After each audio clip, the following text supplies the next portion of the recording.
حضور اکرم صلی اللہ علیہ وسلم کی زندگی کا احاطہ کرنا، آپ کی سیرت کا احاطہ کرنا بہت ہی مشکل ہے۔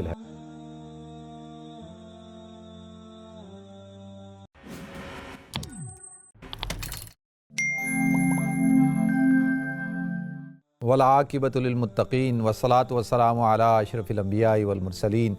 وعلی آلہ وصحبہ اجمعین، اما بعد فاعوذ باللہ السمیع العلیم من الشیطان الرجیم، بسم اللہ الرحمن الرحیم۔ وما ارسلناک الا رحمۃ للعالمین، صدق اللہ العظیم۔ اللہم صلی علی محمد وعلی آل محمد کما صلیت علی ابراہیم وعلی آل ابراہیم انک حمید مجید۔ اللہم بارک علی محمد وعلی آل محمد کما بارکت علی ابراہیم وعلی آل ابراہیم انک حمید مجید۔ رب اشرح لی صدری ویسر لی امری واحلل عقدۃ من لسانی یفقہوا قولی۔ محترم ناظرین کرام، بزرگان دین اور میری عزیز ماؤں اور بہنوں بھائیوں، السلام علیکم ورحمۃ اللہ وبرکاتہ۔ ناظرین، سفر کا مہینہ اپنے اختتام کی طرف جا رہا ہے اور ربیع الاول کا مہینہ شروع ہونے کو ہے۔ میں کئی سال پہلے بھی میں نے ایک سیریز شروع کی تھی کہ حضور اکرم صلی اللہ علیہ وسلم کی سیرت کو بیان کیا جائے اور آپ حضرات کے سامنے وقتاً فوقتاً حضور اکرم صلی اللہ علیہ وسلم کے حالات اور واقعات کو بیان کیا جائے، آپ کی بائیوگرافی کو بیان کیا جائے تاکہ ریفریش ہو۔ حضور اکرم صلی اللہ علیہ وسلم کی زندگی کا احاطہ کرنا، آپ کی سیرت کا احاطہ کرنا بہت ہی مشکل ہے۔ ہزاروں کتابیں لکھی جا چکی، بیانات ہو چکے، پروگرامز ہو چکے، سیمینارز ہو چکے، کانفرنسز ہو چکی، حضور کی زندگی کے ایک ایک پہلو کے اوپر مقالے لکھے جا چکے، پی ایچ ڈی کیا جا چکا، لیکن آج تک کوئی بھی یہ کہے کہ میں نے حضور اکرم صلی اللہ علیہ وسلم کی زندگی کا احاطہ کر لیا ہے یا اس کا حق ادا کر دیا ہے، تو یہ بات ممکن نہیں ہے۔ لہذا یہ ہم پر بہت ضروری ہے کہ ہم حضور اکرم صلی اللہ علیہ وسلم کی سیرت کو بیان بھی کریں اور ہمیں حضور اکرم صلی اللہ علیہ وسلم کی زندگی سے جو رہنما اصول ملتے ہیں وہ بھی ہم حاصل کریں، ان سے رہنمائی لیں اور اپنی آگے آنے والی نسلوں تک بھی پہنچائیں۔ ناظرین، ایک زمانہ تھا کہ کتابیں لکھی جاتی تھی، سیرت کے اوپر بڑی بڑی کتابیں لکھی گئی ہیں، بڑے بڑے مقالے لکھے گئے ہیں، کئی کئی جلدوں پہ یہ کام ہوا ہے۔ لیکن آج کا دور ایسا ہے کہ یہ سوشل میڈیا کا دور ہے۔ یہ آپ حضرات آج دیکھ رہے ہیں کہ یوٹیوب ہے، انسٹاگرام ہے اور ٹی وی چینلز ہیں۔ لوگوں کا رجحان کم ہوتا جا رہا ہے کتاب پڑھنے کی طرف، اب زیادہ تر رجحان ہے سننے اور دیکھنے کا۔ تو لہذا اس حوالے سے بھی علماء کام کر رہے ہیں، تو میری بھی کاوش یہی ہے کہ بھئی اس حوالے سے کام کیا جائے تاکہ عوام الناس کو، جو ہماری یوتھ ہے، ہمارے جو نوجوان ہیں، ہمارے جو وہ حضرات جن کا تعلق اسلام سے واجبی سا ہے، ان تک یہ پیغام پہنچے، حضور کی زندگی کے مختلف پہلوؤں کے اوپر روشنی ہم ڈالیں تاکہ اس سے وہ رہنمائی حاصل کریں۔ لہذا میں سمجھتا ہوں کہ میرے لیے یہ باعث نجات ہوگا اور کل حضور اکرم صلی اللہ علیہ وسلم کی شفاعت کا سبب بنے گا۔ اور میں تو ایک ادنا سا طالب علم ہوں، کہاں احاطہ کر سکتا ہوں، کوشش ہوگی اور اس پر انشاءاللہ آپ حضرات کے سامنے پیش بھی کروں گا۔ باقی حضور اکرم صلی اللہ علیہ وسلم کی زندگی، آپ کی سیرت، جس طریقے سے قرآن پاک ایک معجزہ ہے، اسی طریقے سے حضور اکرم صلی اللہ علیہ وسلم کی سیرت بھی ایک معجزہ ہے جو اللہ کے رسول صلی اللہ علیہ وسلم نے اپنی پوری 63 سالہ زندگی کو آپ نے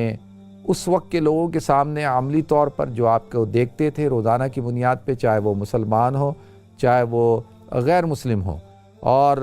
اس حوالے سے ان کے لیے تو تھا ہی، لیکن بعد میں آنے والوں کے لیے ایک بہت بڑا معجزہ ہے کہ جب ہم پڑھتے ہیں تو ہم ان سے ایک ایسی رہنمائی ملتی ہے کہ ہر معاملے کے اندر، ہر فیلڈ کے اندر، ہر مسئلے کے اندر اگر آپ کو کوئی پرابلم ہو، آپ چاہتے ہیں کہ آپ کو رہنمائی ملے، تو حضور اکرم صلی اللہ علیہ وسلم کی سیرت سے آپ رہنمائی لے سکتے ہیں۔ تو ناظرین، حضور اکرم صلی اللہ علیہ وسلم کی سیرت کو پہچاننے سے پہلے، یعنی آپ کے احوال اور آپ کے حالات زندگی کو بڑے قریب سے سننا اور پڑھنے سے پہلے جو ہے آپ کو جو عرب ہیں ان کی تاریخ کو سمجھنا ہوگا۔ مکۃ المکرمہ کی جو ہسٹری ہے، خاص طور پہ وہاں پر جو آ کر جو عرب قبائل آباد ہوئے اور جہاں پر حضرت اسماعیل علیہ السلام آ کر آباد ہوئے، حضرت ابراہیم علیہ السلام نے جہاں پر ان کو آباد کیا تھا، اس حوالے سے تھوڑا سا آپ حضرات کے علم میں کچھ باتیں لانا چاہوں گا۔ دیکھیں، سب سے پہلی بات یہ ہے کہ عربی زبان میں عرب کہتے ہیں ایسی زمین کو جو صحرا ہو، جہاں پر پانی نہ ہو اور جہاں پہ خشک سالی ہو۔ اس لیے جب حضرت ابراہیم علیہ السلام نے حضرت اسماعیل علیہ السلام اور حضرت ہاجرہ سلام اللہ علیہا کو جب وہاں پر آباد کیا، تو آپ نے جب دعا مانگی تھی اللہ رب العزت سے، تو اس میں تذکرہ کیا تھا کہ اللہ، میں نے اپنے خاندان کو ایسی وادی میں آباد کیا ہے جو وادی غیر ذی زرع ہے، یعنی ایسی وادی، ربنا انی اسکنت من ذریتی بواد غیر ذی زرع عند بیتک المحرم، وادی غیر ذی زرع ہے، یعنی وہاں کوئی چیز اگتی نہیں ہے لیکن آپ کے عزت والے گھر کے پاس۔ تو اس سے بات پتہ چلتی ہے کہ جو مکہ کی جو سرزمین ہے، اگر آپ جاتے ہیں وہاں دیکھتے ہیں تو سنگلاخ پہاڑ ہیں اور ان کے درمیان ایک ایسی وادی ہے جو کہ بیابان ہے، جس کے اندر پانی نہیں ہے، اور اس سے تھوڑا سا آگے نکلیں تو صحرا ہے۔ تو لہذا عرب کی جو سرزمین ہے اس کو اس لیے عرب کہا جاتا ہے، یعنی اس کے معنی یہی ہیں۔ پھر عربوں کی 3 قسمیں ہیں، ایک ہیں عرب عاربہ، اور ایک عرب بعیدہ، اور ایک عرب مستعربہ۔ جو عرب بعیدہ ہیں وہ عرب اقوام جو کہ ماضی کی تھیں، جو ختم ہو چکی، جیسے قوم عاد، قوم سمود وغیرہ۔ اور پھر عرب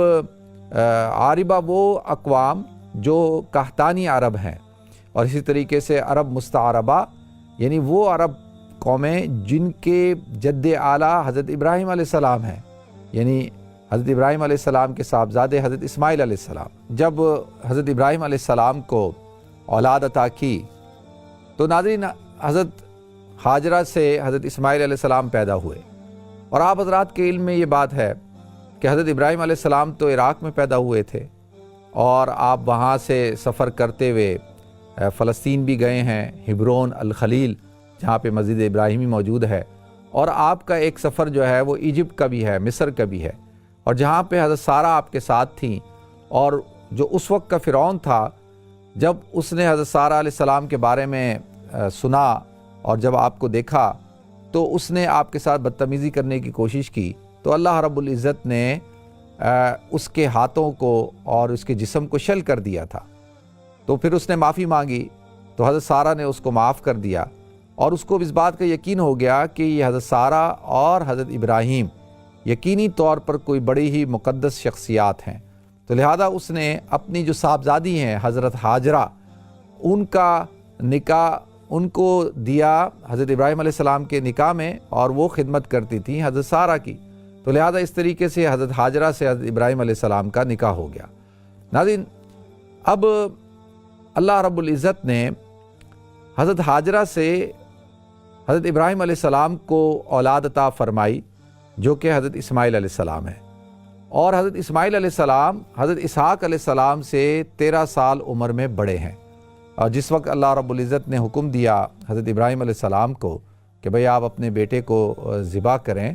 تو اس وقت حضرت ابراہیم علیہ السلام کی یہی ایک اولاد تھی۔ اب اس میں جو اہل یہود ہیں وہ یہ کہتے ہیں کہ جی جو جن کو ذبح کیا گیا وہ حضرت اسماعیل نہیں بلکہ حضرت اسحاق تھے، لیکن ہمارے نزدیک اور قرآن کی جو تفاسیر ہیں، قرآن کو اگر آپ غور سے پڑھیں تو اس سے یہی بات پتہ چلتی ہے کہ جن کو ذبح کیا گیا وہ حضرت اسماعیل علیہ السلام تھے، کیونکہ اس واقعے کے اندر پھر آگے جا کے یعنی اللہ تعالیٰ نے یہ بشارت دی، وَبَشَّرْنَاهُ بِإِسْحَاقَ نَبِيًّا مِنَ الصَّالِحِينَ، کہ ہم نے آپ کو بشارت دی اسحاق علیہ السلام کی۔ تو لہذا ہمارے نزدیک حضرت اسماعیل علیہ السلام کو اللہ تعالیٰ نے وہ شرف عطا کیا کہ حضرت ابراہیم علیہ السلام نے ان کو ذبح کیا، اللہ تعالیٰ نے ان کے عوض جنت سے مینڈا بھیجا جو ان کے عوض ذبح ہوا، تو لہذا یہ ایک عظیم قربانی تھی۔ تو ناظرین، یہ میں نے مختصراً آپ حضرات کے سامنے تذکرہ کیا ہے۔ اب سوال یہ اٹھتا ہے کہ جیسے میں نے پہلے عرض کیا تھا کہ فلسطین سے آپ کو جب حکم ہوا کہ آپ جا کر اپنے بیٹے اور اپنی اہلیہ کو یہاں پر مکہ کے اندر آباد کریں۔ ناظرین، مکہ کے اندر بالکل آبادی نہیں تھی، اور ایک ٹیلہ تھا جو بیت اللہ ایک ٹیلے کی صورت کے اندر تھا اور اس کے پاس ایک درخت تھا بس، اور کسی قسم کی کوئی جو ہے وہاں پر کوئی آبادی نہیں تھی۔ حضرت ابراہیم علیہ السلام نے کھجور کا ایک تھیلا اور پانی کا ایک مشکیزہ جو ہے ان کے لیے چھوڑ دیا، اور پھر جب پانی ختم ہو گیا تو اللہ تعالیٰ نے وہاں پر زمزم کے کنویں کو جاری فرمایا۔ جب زمزم کا کنواں جاری ہو گیا ناظرین، تو وہاں پر پرندے بھی آنا شروع ہو گئے پانی پینے کے لیے۔ تو اسی دوران ایک قبیلہ تھا، قبیلہ بنو جرہم، جو کہ